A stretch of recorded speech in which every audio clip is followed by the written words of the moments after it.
So welcome, and thank you all for today. This is my partner Dave Lawson, and I'm Michael Patterday. Together we're Urban Interface. So I'd like to start by telling you a little story.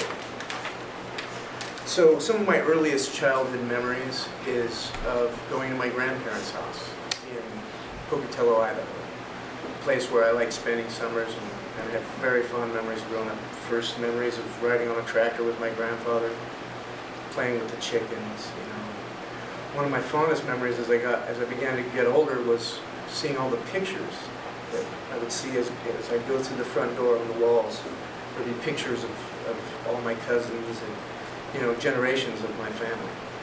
And as I got older, those pictures grew more and more in my little section. And so there was a lot of memories involved in that. And my grandparents lived there for as long as I could remember, until around when I was about 16 years old. My grandmother and grandfather received a level 3 evacuation notice, and their house was gone in an instant, and all those memories gone. Okay. Fix that there. As Michael said, my name's David Lawson. I'm going to explain a little bit of what our name is derived from. It comes from the term wildland-urban interface, and what the interface is the area where the wilderness meets the urban area, the city, and it kind of goes hand in hand with as our cities' populations are expanding. People are forced to build further and further out of these wildland areas, and years of successful firefighting have allowed these areas to become really dense with fuels, brush, trees, things like that. And basically people are building these nice homes out in the woods on virtually matchsticks, baking in the sun all year long. At that point, all it takes is potentially a lightning strike, discarded cigarette, muffler scraping along the pavement, and everything that you've put your whole life into is virtually gone. Urban Interface, what we like to do is prepare your home in advance. We like to protect your home prior to the fire, and because then you're potentially counting on first responders to choose your home.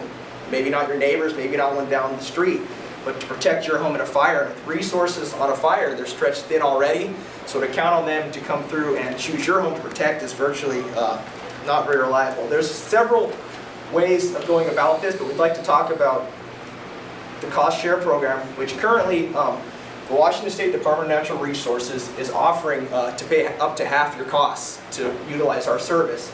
And that's currently being offered in 5 counties in Washington. I'm not sure if it's expanded to more at this point. And that's money that's being facilitated down by the United States Forest Service.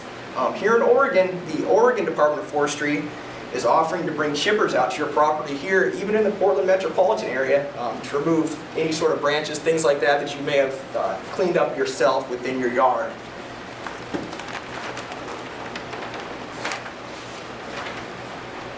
Our basic service is fuel reduction, and how that goes is you start at the ground level, remove all the ground fuels, because that's the lowest point that the fire is at.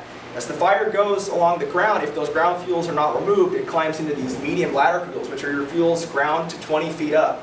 And then it can climb into the whole top of the tree, which allows it to spread across the top of the forest. So we start at the lowest level. If that's going to be sufficient and that'll work, we'll leave it alone at that point.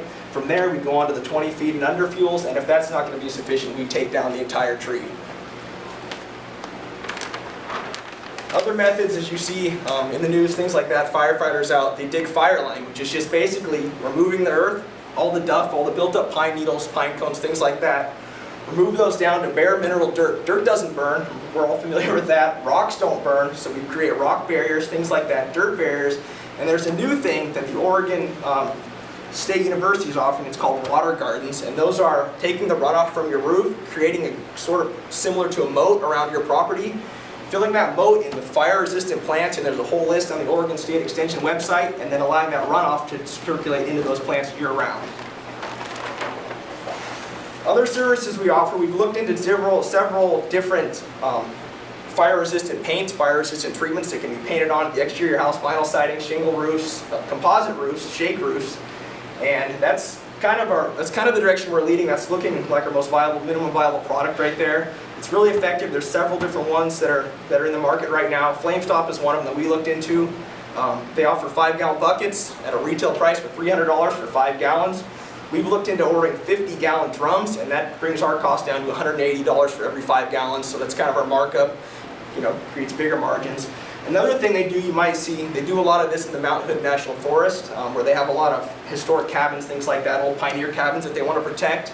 When a fire comes through the National Forest, they send crews like us out ahead of time, and they actually wrap them in foil. It's the same foil. It's not a Reynolds wrap that's in your kitchen. It's the same foil that they use that every fireman and firefighter on the fire line wears on their backs as their fire shelter. So it's really high-tech stuff. They call it foil, but it's a little more specific than that. We have some credentials. I worked for 2 years with the Washington State Department of Natural Resources prior to my incarceration. During my incarceration, I worked 3 years with the Oregon Department of Forestry doing reforestation and fires. Our Vice President, Mr. Patterday, has 25 years in sales, 9 years in construction, so he brings the element that I'm really lacking, and we kind of come together and form a really good team. We also have consultants, because there's going to be times when we don't know if what we're telling someone is accurate, and we don't want to sell something we can't honestly say is going to be the best.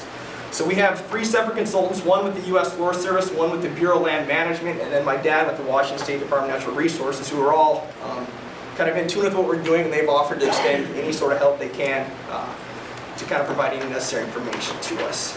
I'd like to turn it over to Michael here to kind of talk about some of our numbers. So, at any given time, I mean, there are small towns all over, in the National Forest and around forests and the urban interface. So, I mean, a small town of 5,000 homes, if we can capture 1%, and that's really, pretty modest, that's 50 homes. And so if we do a home treatment, which is a 2-day job with us doing the labor, we've got, it's $1,600 right there, plus the 10 gallons of treatment. At retail is $600, but like we said, we get it for cheaper with the wholesale. 1,600 plus 240 equals 1,840. If we were to do that at 1,840 times 50, that's $92,000 net. That's with our minimum viable product. That isn't with all the other services that we offer. So we do that with fuel reduction, and barrier construction revenue is expected to increase substantially. Those projections are not yet known, though. We're not certain of those at this time. So you're asking, well, how much do you got to have to get started? So our total for what we're seeking for our startup is going to be $56,200, and that's for startup equipment licensing. And here's a list of our equipment that we have, which comes to a total of $40,500. And then fire apparel time, for us being the 2-man crew, is a list of these items, which comes to $8,200. And then, of course, we have the one-time cost, which would be licensing and permits with $3,500, advertising, we figure around $1,500, and then $2,500 for legal and professional services. Comes to $7,500 for a $56,200 total. Now, initially, we do plan to lease or rent a chipper, things like that, equipment versus purchasing such things, because that brought our startup costs down about $50,000. At some point, we do expect to use our profits to secure our own equipment, but based on it right now, it's just not something we're trying to look into. Our monthly operating costs came out at $2,950, and we can incur that cost for a few months on our own until our company is potentially able to sustain itself. All labor, aside from any sort of subcontracting, is going to be done by the 2 owners, myself and Mr. Patterday, and we will not be taking a salary. Margins will kind of dictate if we can eventually take owner's draws, things like that. And if that's within the best interests of Urban Interface LLC, we'll get there. So that concludes our presentation. Thank you very much. Any questions?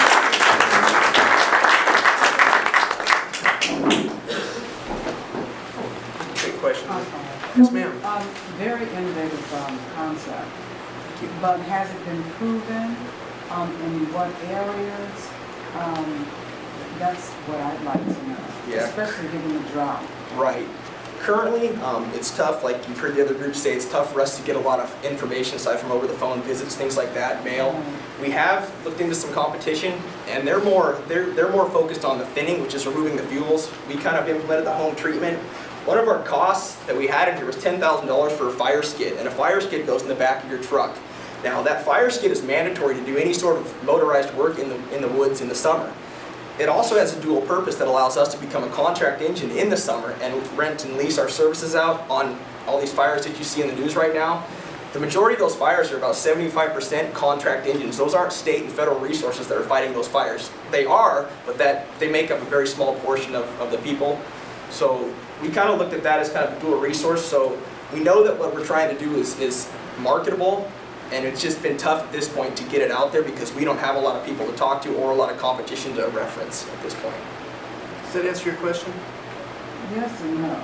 Okay. Yeah, that's where we're at. Yes and no.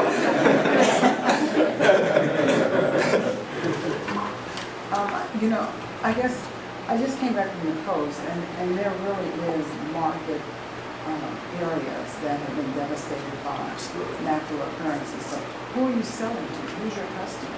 Well, we've kind of, any homeowner within the urban interface, as we described earlier, is a potential customer.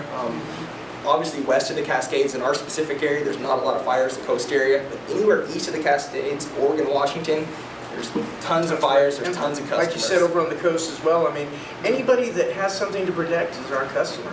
I mean, and that's the bottom line. Because, I mean, people work hard for what they have, and to lose it like that, and to gamble, because it's a gamble. Will they make it to your property? Will they not? As you know, up in Washington recently, they just lost 300 homes in that fire. That was a huge complex fire. I mean, how many of those could have been prevented if someone like us were available to help them? Yes? The thinning aspect of your company, is this something that you could have repeat business year after year? Does this have to be done every couple of years, once a year? No, it's actually, it lasts for quite a while. If you cut a branch off a fir tree or things like that, it doesn't grow back within a year or 2 years. The grasses, things like that, is something you can maintain on your own with a weed eater or a mower. But it's just the initial push to get the majority of the fuels removed is our goal. Somebody else over here. Sorry, I was just going to ask if there's any insurance, like can people pay for this, almost pay for the service itself because of insurance reductions? We were thinking about that, and I'm sure that we talked to one of the mentors that came in, because like I said, we don't have access to much information outside here. And that was something that we had discussed, is that there probably is some sort of premium discount, you know, off the homeowner's insurance, absolutely. Because that, I mean, you know, I mean, it's an insurance in itself. Right. All right. Thank you very much, guys.